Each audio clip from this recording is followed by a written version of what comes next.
Evening. Okay, let's see if we've got time for this because I don't know how much charge I've got on my phone. They've been talking about the apple tree for a very long time, but today it was in with the U, and we had the U yesterday, so today we're going to read the apple tree. It's 101. Now, room 101, 101 to me means where we put things we don't like. So, getting rid of the dead wood is what they've been telling us with the apple tree card. It shares the cycle with Col, so the name Colin could be important. The tree is the apple, the colour is mouse coloured. The bird is the hen, so those born in the year of the rooster, which is also the phoenix. The note is C sharp. The planet is Iris, and the word ergon, misfortune, shelter of a hind, force of man. The salvation of poets and the blessed wild apple, laughing for pride, the tree most likely to smile beside the rock. I am a law from paradise. I fled as a roebuck to the entangled thicket. The roebuck hides in the thicket and the cuckoos utter where. The roebuck hides at the apple tree, the noblest tree of all. It is the tree of immortality through wisdom, the wild apple tree of the sacred thicket, and the tree that hides the roebuck. The muses which we had in the read, didn't we? Promise to the poet is, seek patiently and you shall find. A clue to the secrets of the apple can be found hidden within the apple. When the apple was cut crosswise by Kaushalian's sword, night fell upon the land. For when the apple is cut crosswise, each half has a 5-pointed star in the centre, the emblem of immortality, which represents the goddess of her 5 stations from birth to death and back to birth again. Birth, initiation, consumption, repose, and death. Death and rebirth. I am a law from paradise. The botanical name is Pyrus malus or Cumunis family. Malus cumunis. The apple tree is the oldest cultivated tree in Europe.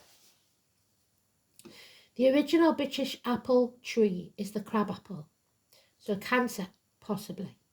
A deciduous tree that flowers in April and May, so Aries Taurus cuspa, with a distinctive white or pink flower that gives off a wonderful scent similar to honeysuckle, and we talked of honeysuckle today in the read. The tree seldom grows larger than 25 feet high. Apple blossom are favourites of bees, so the bee is a very potent animal totem. Look it up. And the letter B could be important, who thrive on the nectar. These bees and other insects help pollinate the apple tree. Unlike modern cultivated apple trees, the crabapple is a thorn-bearing tree. The bark of the crabapple is gnarly and angular, and the leaves are heart-shaped, glossy, and a medium green shade. The fruit are developed by autumn and ready for harvest, some continuing to fruit into winter. The apple has a star-shaped core that is often used in witch and druid rituals as a natural pentagram. Wild apple, Malus sylvestris, is native to Europe and Western Asia. We talked about Asia. Petrified remains of apple slices on saucers have been found in tombs dating back over 5,000 years. The Greeks and Romans planted apple trees throughout their respective empires. The healing properties of apple were recognized by traditional healers wherever the tree appeared. And so comes the saying, an apple a day keeps the doctor away. The crabapple is a member of the rose family, which includes other magical British ogham trees such as rowan, hawthorn, blackthorn, as well as other fruit trees such as the cherry, plum and pear. So the rose was mentioned, wasn't it? A popular item of American and British folk art is the apple doll, which can still be seen in craft festivals and country stores throughout America. If you've got one, let me know. Show me one. Show me a picture on the page. To make one, you peel a large apple, leave a little skin at the top and bottom to encourage the apple to dry in a rounded head shape. Carve shallow features such as eyes wide apart, for the head will shrink as it dries. Core the apple head and place it on a dowel stick, letting it dry for 3 to 4 weeks. Form the body with cloth and wire. Attach the dried head. Yarn can be used for hair. In Celtic tradition and otherworldly, Avalon was also known as the Avallach, the Isle of Apples, ruled by fairy queen Morgan le Fay. This is the land of fairies and the dead, where King Arthur was taken to be healed by his sister Morgan. Like their cousins to the north, the Celts attributed this power of healing and youth or rebirth to apples. Apples are one of the magical tree parts of the Celtic Ogham tree alphabet and known as quert. Apples are sometimes buried in churchyards in an effort to feed the dead. Apples also symbolize rebirth. The deities. Apples are associated with many: Morgan le Fay, Cerridon, Olwen, Freya, Aphrodite, Dionysus, Apollo, Hera, Gaia, Athena, Diana, Venus, Cupid, Jupiter, Ishtar, Shekinah,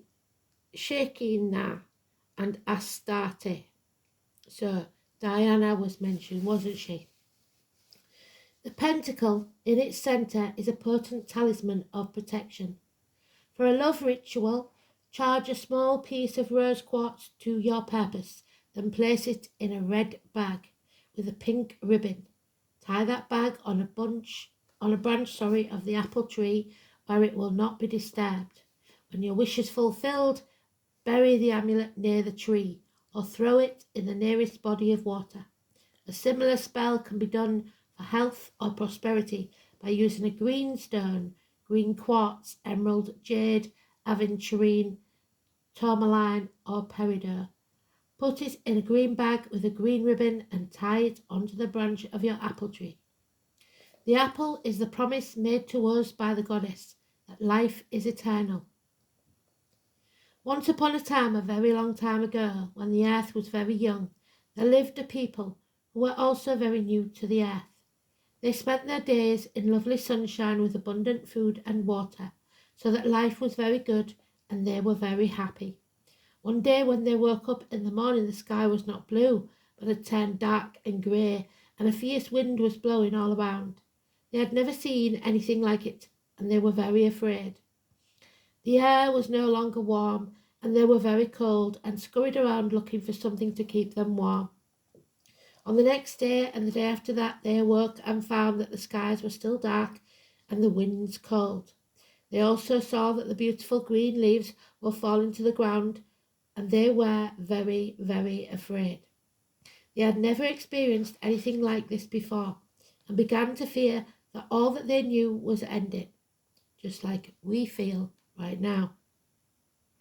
So just at that moment, when they were most afraid, they looked above into the clouds, and a beautiful spirit came down to them, travelling on a ray of sunlight. She was so beautiful that it took their breath away. She spoke to them, and her voice was soft and kind. And she said, "Do not be afraid, my children. What you see is not the end, but merely a changing of the season." I'm going to cry. It is time for the earth to rest, to be still for a while, so that it may replenish itself and grow strong again, so that when it is time once more, she will give you fruits and grains and rich, tasty foods to eat and warm sun upon your backs.